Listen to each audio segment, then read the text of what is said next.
Hello বন্ধুরা, গত এক দশক থেকে ইরান আমেরিকার বিপক্ষে যুদ্ধ করে চলছে।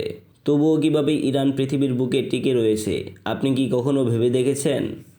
ইসলামী প্রজাতন্ত্র ইরান পশ্চিম এশিয়ার একটি সমৃদ্ধ দেশ। এটি পারস্য উপসাগর ও কাস্পিয়ান উপসাগরের মাঝামাঝি অবস্থিত, যার রাজধানী তেহরান। 9 কোটিরও বেশি জনসংখ্যার এই দেশে খনিজ তেল ও প্রাকৃতিক গ্যাস অত্যন্ত সমৃদ্ধ। তবে দীর্ঘস্থায়ী মার্কিন নিষেধাজ্ঞা ও অর্থনৈতিক চাপে দেশটির অর্থনীতি কিছুটা জর্জরিত। আজকের ভিডিওটিতে আমরা ইরান সম্পর্কে এমন কিছু তথ্য জানব যা আপনার সারা জীবনের ধারণাটাই পাল্টে দিবে ইরান সম্পর্কে। চলুন শুরু করা যাক আজকের ভিডিওটি। ইরান প্রায় 16 লাখ বর্গ কিলোমিটার আয়তন নিয়ে বিশ্বের 17তম বৃহত্তম দেশ। এর উত্তরে কাস্পিয়ান সাগর ও দক্ষিণে পারস্য উপসাগর অবস্থিত, যা আন্তর্জাতিক বাণিজ্যের জন্য খুবই গুরুত্বপূর্ণ। ইরানের রাজনীতি ও শাসন ব্যবস্থা মূলত ইসলামী প্রজাতন্ত্র বা থিওক্রেটিক রাষ্ট্র, যেখানে সর্বোচ্চ ধর্মীয় নেতার হাতে প্রধান ক্ষমতা থাকে। জনগণ ভোটে প্রেসিডেন্ট নির্বাচিত হন। ইরানের অর্থনীতি মূলত তেল ও প্রাকৃতিক গ্যাসের উপর নির্ভরশীল। মার্কিন বাণিজ্য নিষেধাজ্ঞার কারণে দেশটির অর্থনীতি চ্যালেঞ্জের মুখোমুখি, যদিও এটি মাথাপিছু আয় ও উন্নয়নের দিক থেকে নিম্ন মধ্যম আয়ের পর্যায়ে রয়েছে। ইরান বিশ্বের সবচেয়ে পর্বতময় দেশগুলোর একটি। এখানে হিমালয়ের পরেই এশিয়ার সর্বোচ্চ পর্বতশৃঙ্গ দামভান্দ অবস্থিত। দেশটির জনগণ জাতিগত ও ভাষাগত বিচিত্র হলেও এরা প্রায় সবাই মুসলিম। শতাব্দীর পর শতাব্দী ধরে এই অঞ্চলটি শিয়া মুসলমানদের কেন্দ্র। ইরানে বিশ্বের অন্যতম বৃহৎ খনিজ তেল ও প্রাকৃতিক গ্যাসের ভাণ্ডার রয়েছে। পারস্য উপসাগরের অন্যান্য তেল সমৃদ্ধ দেশের মতো ইরানেও তেল রপ্তানি 20 শতকের শুরু থেকে দেশটির অর্থনীতির মূল চালিকা শক্তি। ইরান একটি বহুসাংস্কৃতিক দেশ, যেখানে অনেক উপজাতীয় এবং ভাষাগত দল রয়েছে।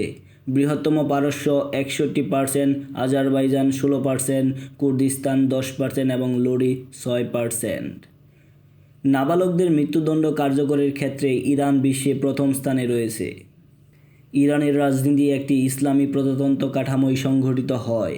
1979 সালের ডিসেম্বরে গৃহীত সংবিধান এবং 1989 সালের সংবিধানে ইরানের রাজনৈতিক ব্যবস্থাকে সংজ্ঞায়িত করেছে।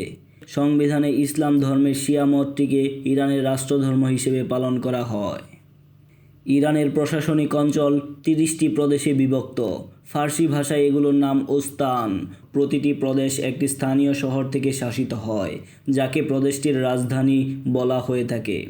প্রদেশের প্রশাসনিক হিসেবে থাকেন একজন গভর্নর এবং তাকে অভ্যন্তরীণ মন্ত্রণালয়ে নিয়োগদান করা হয়ে থাকে।